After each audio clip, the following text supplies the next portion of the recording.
Hello guys, welcome to Alasdair Aquatics.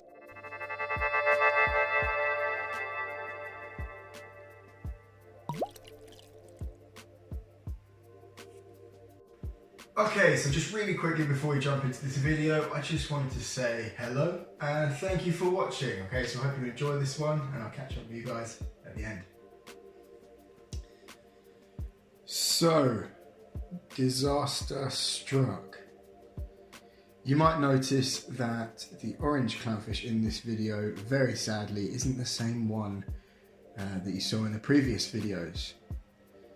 Now, if you remember, I said I had a custom built lid and it sat around the rim of the aquarium with plastic clips.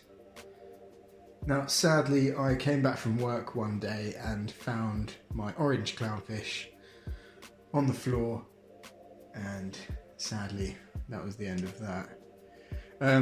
The only thing I could think of is it made its way out through a tiny gap in that custom lid.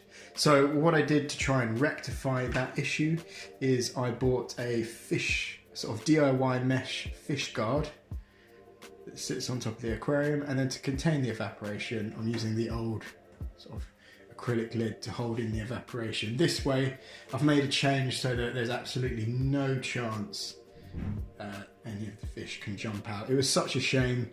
I was really gutted. All I can think of is you know, they just managed to jump and make it through this absolutely, you know, tiny gap, and just goes to show as a lesson to you guys out there as well that you know, even if you have a tiny gap in your lid, you know, a fish can still get out of there. So we live and we learn. At least now I've rectified the issue so that this should never, well, it literally can't happen again. As you can see, there's no gap at all in the lid. So yeah, this can't happen again, and I'm very happy with that now. And the new clownfish, as you can see, there's a bit of aggression between them. Well, a bit of chasing. I wouldn't say there's aggression. The black clownfish chases the orange one, and there's actually a bit more of a size difference between them, so I think they're getting along okay. Only time will tell over the next few weeks as they sort of start to hopefully pair up. And you might have also noticed that the live rock, let me just change the colour spectrum for you. The live rock, well, the dry rock that is now live rock, is completely covered in diatoms, and it looks pretty rubbish actually. It actually looks a lot worse in real life than it does through this camera. And you know, you guys that sat at home, you might have this in your tank. You might be thinking, oh, Alasdair, what are you going to do about it? And the answer to that is absolutely nothing.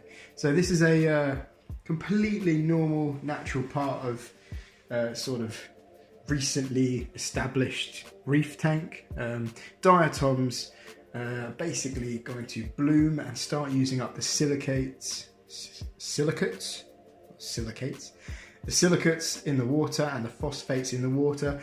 This is usually released by dry rock and sand, which we have in here. And you know, I'm still doing my sort of regular 20% once a week water changes on this tank, and you know, over the next few weeks I should start to see those diatoms start to dissipate. Now, as I mentioned in my previous video, I am also keeping the lights off on this tank. I've just turned it on to show you guys, and I think that's really helping with sort of deterring a massive diatom bloom, and also helping to deter any sort of pest algae. So the clownfish are really looking nice. I love their colours, such striking colours, such a really cool way they sort of swim in the water. And you might notice I also have a new addition here,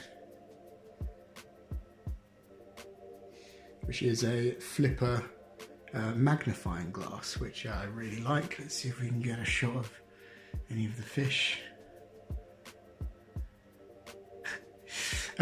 So, you know, the idea is when you've got corals and things like that, you can get a really nice magnified view of anything in the tank. And I just thought, yeah, I want to give that a go. That looks good. So yeah, guys, there's a sort of short little update of the reef tank. So, you know, a bit of a sad one.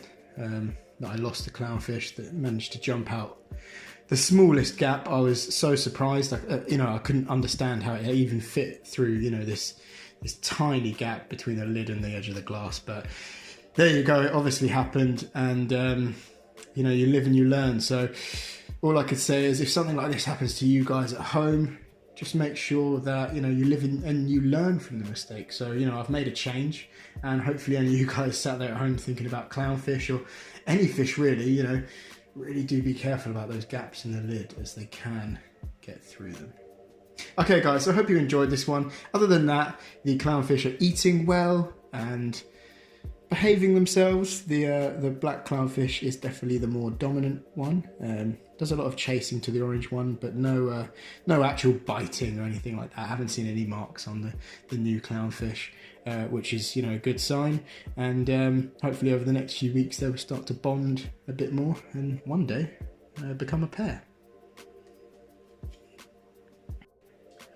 Okay guys, so we've come to the end of the video. Hope you enjoyed that one. It was a bit of a sad note, and like I said in the video, we live and we learn. The main thing is you've got to make a change, you've got to do something different if something bad happens.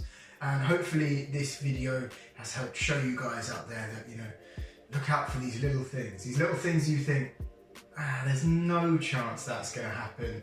There is always a little chance that can happen, like the tiny gap in the lid. I was absolutely gutted, but like I said, hopefully, even if it just makes one of you guys viewing my channel just stop and think for a minute and think, ooh, actually, fish could get out of there, then, it's worth it for me to make this video. And I hope you enjoyed it, and if you did, hit that like button, leave a comment, let me know what you guys think. Have you had any issues with like this before? Have you got any tips? Please remember to hit that subscribe button if you enjoyed this video, and as always guys, have a great one.